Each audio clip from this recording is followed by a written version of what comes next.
Selamat pagi Ibu Bapak dan saudara-saudari yang dikasihi Tuhan.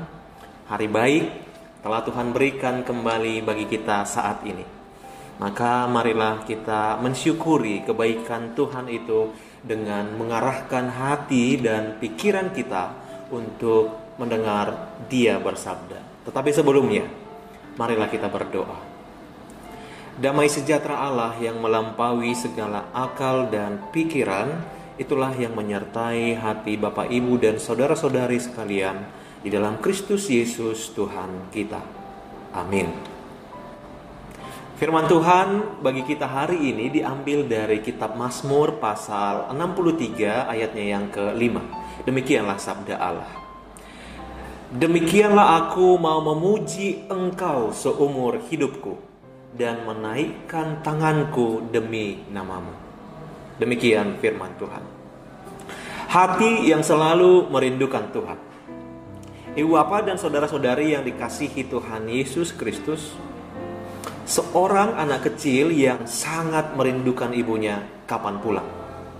Biasanya dia akan selalu memikirkan ibunya terus-menerus, membicarakan secara terus-menerus dan menanyakan jam berapa ibunya akan pulang. Dia akan menanti dengan tidak sabar, dan ketika sang ibu pulang, dia akan mengejar, dia akan melompat ke arah ibunya dan memeluknya begitu erat. Itu adalah sebuah kerinduan yang mendalam dan tulus dari seorang anak bagi ibunya. Pertanyaannya, kenapa bisa demikian? Itu dikarenakan adanya hubungan emosional yang begitu kuat antara ibu dan anak yang sudah terbentuk. Dan hubungan itu terbentuk oleh adanya tindakan cinta kasih, rasa aman, dan perlindungan yang diberikan oleh ibunya. Dan itu tidak dapat tergantikan oleh siapapun juga. Sehingga ketika dia tidak bersama-sama dengan ibunya, ada satu ruang yang kosong dalam hati si anak, dan ruang kosong itu hanya bisa diisi oleh sang ibu sendiri. Tidak dapat digantikan oleh orang lain. Saudara yang dikasihi Kristus, hal yang sama yang dirasakan oleh pemazmur, yaitu Daud dalam nats hari ini. Ada kerinduan yang benar-benar tulus dan mendalam bagi Allah. Kerinduan ini timbul karena dia tidak dapat menaikkan pujian di dalam bait sucinya. Dia sedang dalam pelarian di padang gurun. Ada dua kemungkinan. Dikatakan kemungkinan pertama, Daud dikejar-kejar oleh Saul. Dan kemungkinan yang kedua, mungkin dia sedang dikejar-kejar oleh Absalom, anaknya sendiri yang ingin merebut kekuasaan darinya.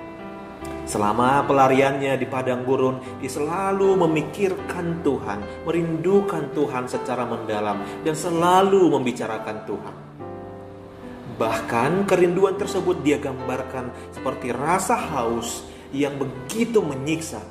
Tiada air, laksana tanah yang kering, dan tandus yang merindukan hujan untuk memberikan kesejukan. Ungkapan itu adalah sebuah isyarat bahwa ia benar-benar merindukan Allah. Pertanyaannya sama seperti di awal. Kenapa bisa demikian? Tentunya karena Daud memiliki hubungan emosional yang begitu dekat, begitu dalam, begitu kuat dengan Tuhan. Kedekatan itu kemudian membuat Daud selalu merindukan Tuhan.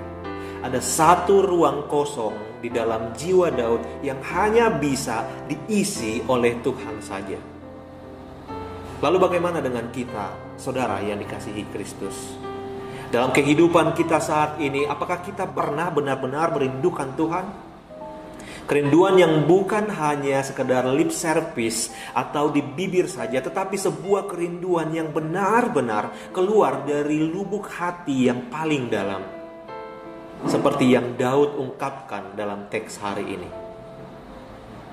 Tahukah kita bahwa masalah gereja yang besar saat ini adalah banyaknya orang berduyun-duyun pergi ke gereja, tetapi sesungguhnya mereka belum tentu dipenuhi dengan hati yang merindukan Tuhan. Lalu bagaimana supaya kerinduan kepada Tuhan itu bisa muncul? Jawabannya adalah milikilah kedekatan yang mendalam, yang tulus dengan Tuhan. Coba hitunglah berkat-berkat dan penyertaan Tuhan di dalam hidupmu. Maka secara otomatis kita akan selalu merindukan Tuhan. Orang yang selalu merindukan Tuhan, pasti dia juga memiliki gerak hidup yang memuji dan memuliakan Tuhan sepanjang hidupnya. Amin. Marilah kita berdoa.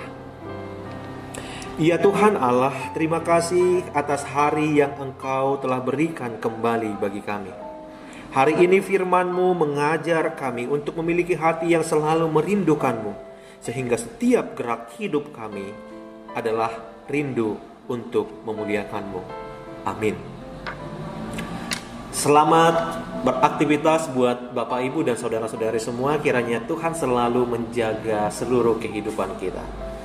Tuhan memberkati.